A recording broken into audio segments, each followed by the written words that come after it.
Your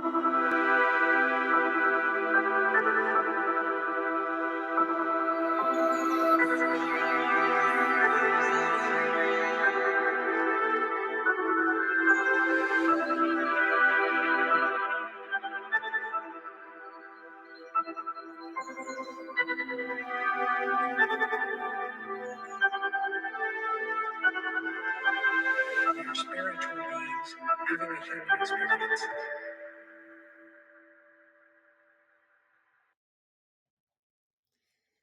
Spirit Bus 33 fam, welcome. Episode number 24.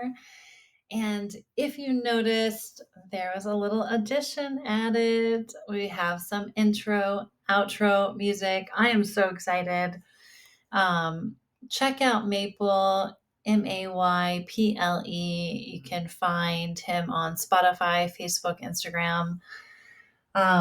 But yes, he created this lovely intro and outro music for my podcast. Really excited. Any fellow podcasters on here, send him a message if you're looking for someone to create some like really vibey music for you. Yeah, super excited. There'll be some music at the end too. Just love it so much. As always, I'd like to begin with thank you for being here. I'm so grateful that you're choosing to spend some of your valuable time and energy taking in my art, my creative process, and I really hope that there's something in it that's valuable for you. Gonna start just kind of dive right in. I'm still working through that self love deck by Jewel Kim. It's a great deck. And, if you're into kind of drawing a card for yourself in various different ways for part of your healing practice, highly recommend the deck. A fun thing that I'm really enjoying doing is I'm making them into bookmarks and going to be giving them to some people that I love.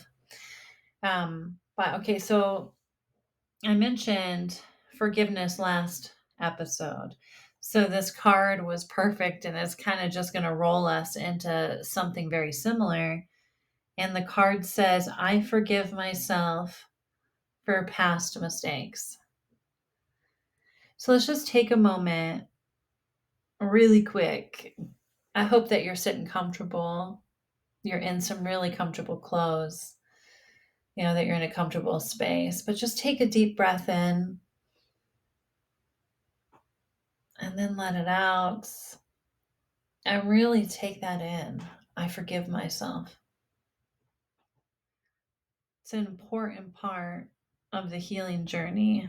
I mean, in my opinion, it's so important to clear out regret and shame, resentment towards maybe other people, towards ourselves, in particular towards ourselves. So, last episode, I mentioned I personally, on the real, know what it's like, know how it feels to make mistakes. I mean, that are so grand that they've impacted others in pretty horrible ways.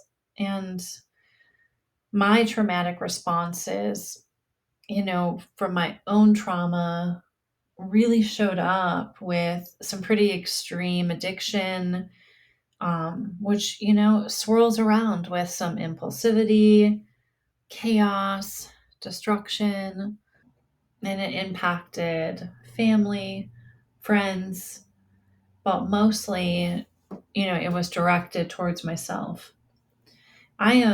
Listen, fam, I am blessed to be alive. I'm grateful. The roads that, I traveled down statistically, I shouldn't be here. A lot of my homies aren't. I should, or I would be in prison. And that is a lot of people I know their story. So I'm very grateful, that that wasn't the outcome for me. And a huge reason why the cycle, the behaviors didn't continue was because I was able to start to learn how to lean into like forgiving myself. Also, and a huge part was I was surrounded by people that, even though they knew the gritty details, they loved me. They did not see me as the past version of myself.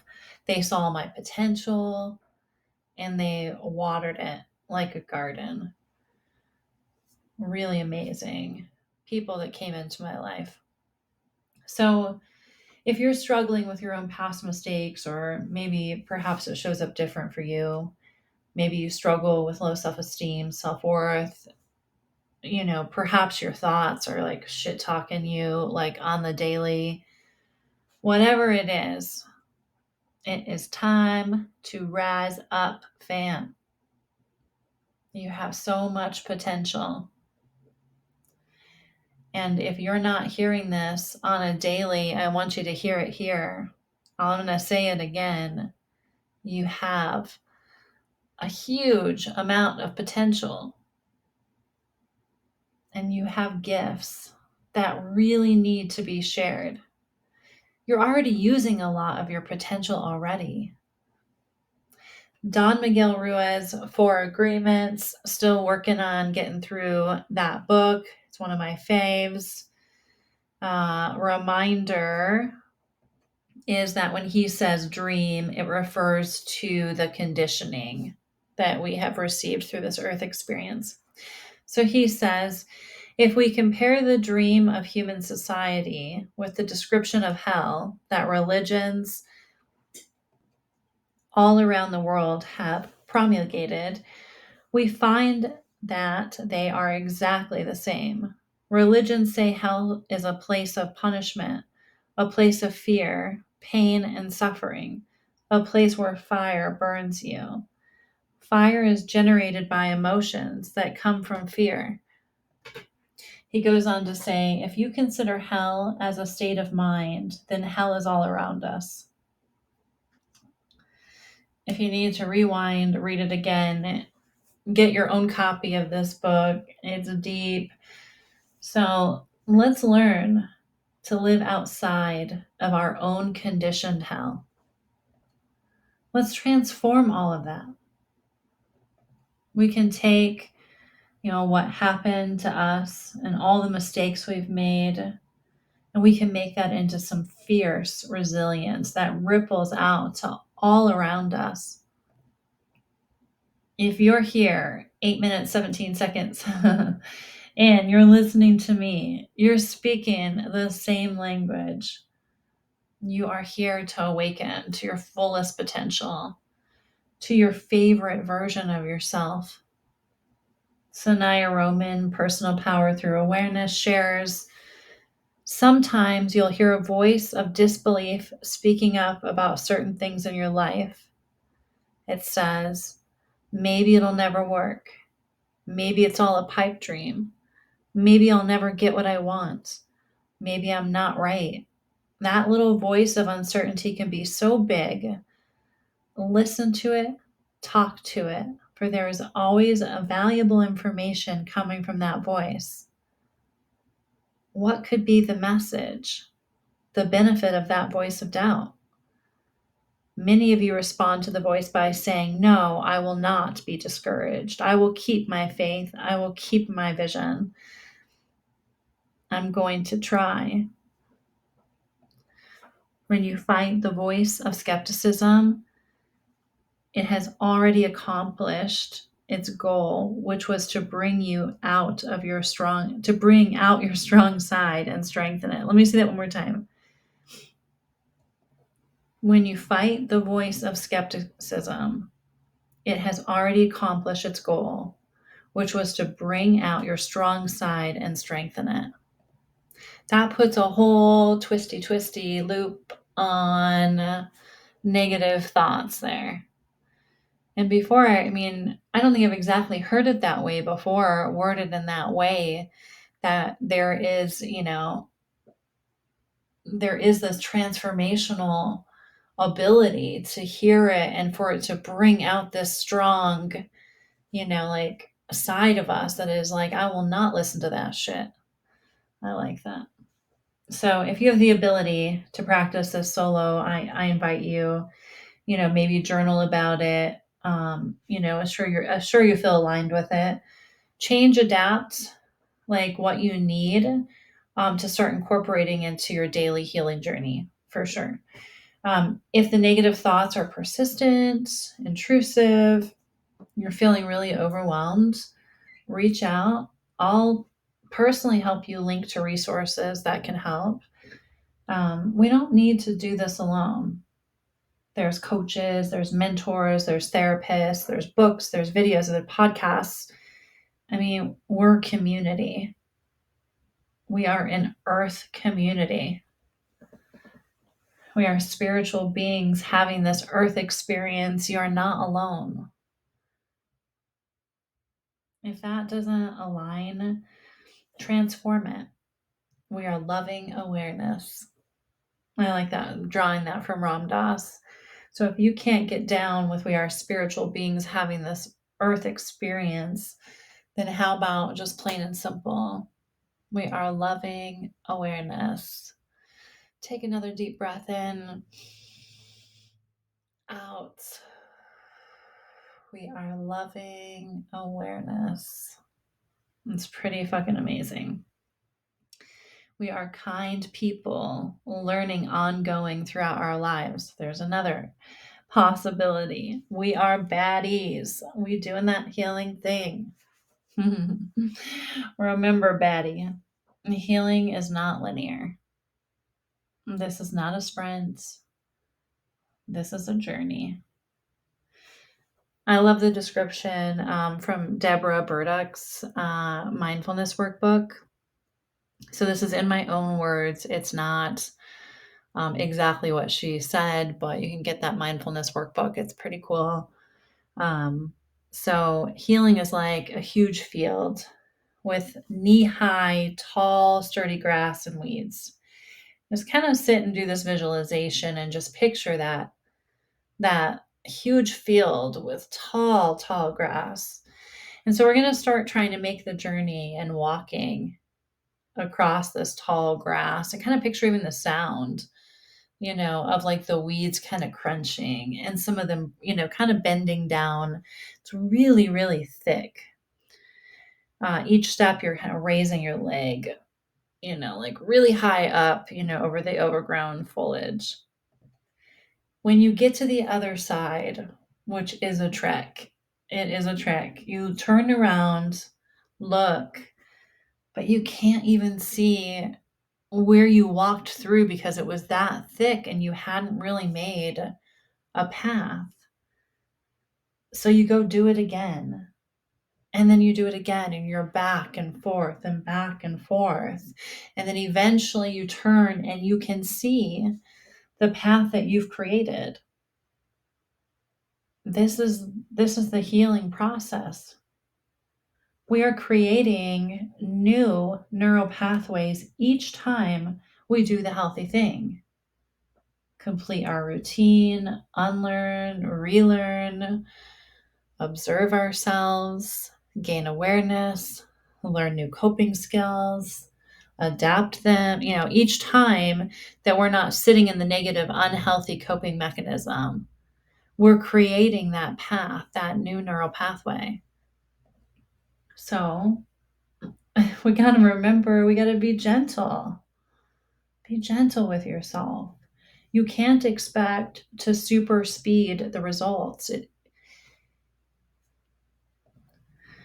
When we meditate or do affirmations or yoga or journal or exercise or, whatever your mind, body, belief system practices are, is that we are committing to the journey of healing and we are not falling into old patterns of expectations of immediate gratification. We've already lived there. immediate gratification for many of us. That took us down a pretty bumpy road. We're planting seeds. We are planting seeds that are going to sprout. We just have to nurture them and continue to tend to the overgrowth of the evasive seed eating weeds. I'm not really sure. I wasn't really sure if that was a thing. So I kind of like did a little pause, went and checked it out. Um,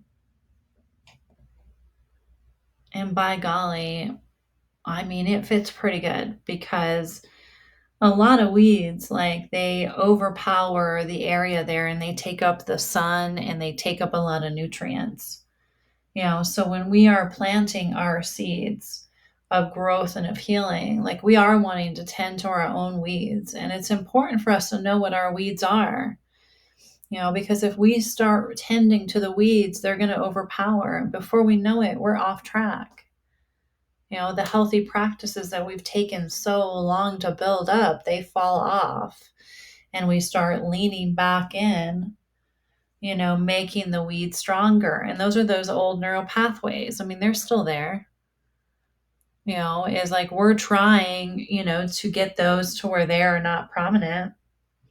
But as soon as we start feeding it, as soon as we start, walking back and forth over that one, it's going to get more and more noticeable. I'll give you an example.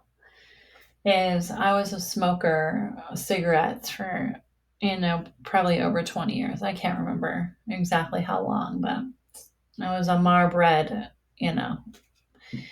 And when I went to quit, not in the beginning. In the beginning, I could kind of take it or leave it. But as I got older and I would try to quit, like it would be really difficult, and the older I got, the more hard those symptoms were. Mostly mental, but did have a physical detox, not like an opiate physical detox, but there was some physical uncomfortability with it. Mostly though with routine and and the mental kind of part of it. So when I was really working hard on not being a smoker, like I was having to pay attention to other habits. I was having to water them, like those new seeds that were planted, often not going outside for breaks, doing something different with my morning routine or whenever I would have my first cigarette of the day. And if I were to lean back in and slide, which happened here and there, and I were to have a cigarette, it would become harder. So it was like that was the weed coming in and taking the nutrients, from, the new habits, the healthy things that I was doing. So I invite you, take a look, what your own weeds are. What seeds are you planting right now? Again, describe your favorite version of yourself. What does your favorite version do? What does your favorite version eat? Spend time on? Read? Just really describe it in detail and then ask yourself, what are the things that I need to do to step into that? And our favorite version will keep, changing over and over again, I'm sure. I'm sure my idea of my favorite version right now, in 5 years, I'm guessing I'll have evolved and had different awareness that it'll shift some. But that's okay. We can lean in and start making these changes and start pulling out these weeds now. You're worthy. You're worthy of a life where you feel good, where you're in a flow state. All right, got the cards ready. We have 3 cards from the Osho Zen deck. First card, guidance. I'm going to invite you to really lean into your belief system. And, I'm not sure who's listening to this, but whatever your belief system is, there are practices that go along with it. And I ask you kindly to do a little check-in on if you're, attending to those practices that align with your belief system. And if you're thinking right now that you don't have a belief system, maybe you're listening to me, maybe you're atheist, or, whatever the case is, maybe you're not sure what your belief system is.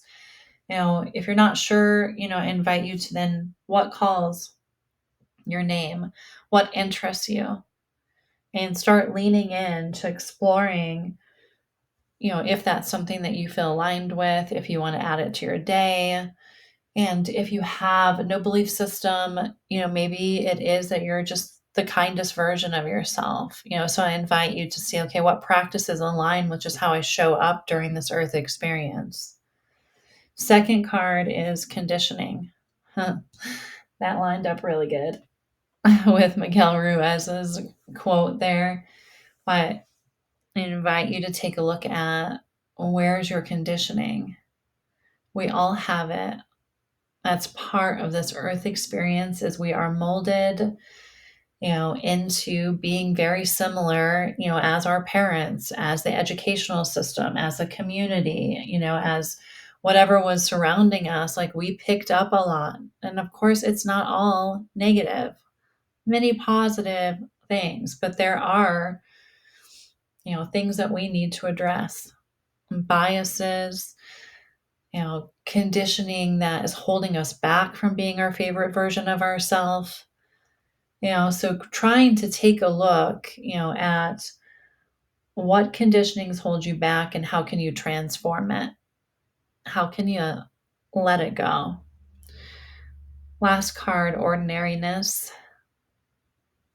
When's the last time that you've really, really paid attention to the ordinary?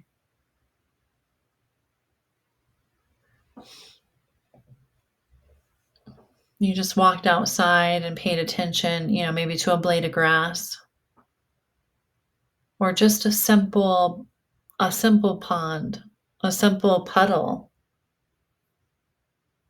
The sun. The sun's not really ordinary though. That's pretty spectacular though. But you know what I mean? Something maybe that you take for granted, maybe it is the sun, is that it's up every day, maybe that it does become ordinary to you. And then from Conversations with Souls deck, hope. And this card's been repeating for me with other people, other readings. I was thinking about the word hope. It feels good to have hope. And I know that it can feel dark and gloomy when there isn't any hope, when there isn't any glimmers. So while you're journaling, while you're working on all of your own mind, body, belief system practices, is maybe to take a moment and ask yourself, how can I bring in more hope? What does hope mean to me? All right. Thank you so much for coming in, taking a seat on this bus. I really appreciate you. Until next time.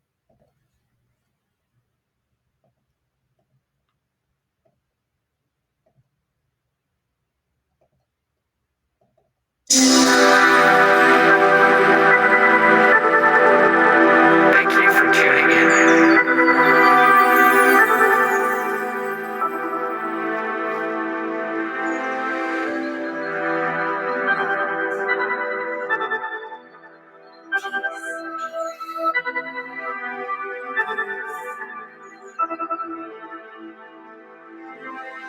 Your spiritual beings having a human experience.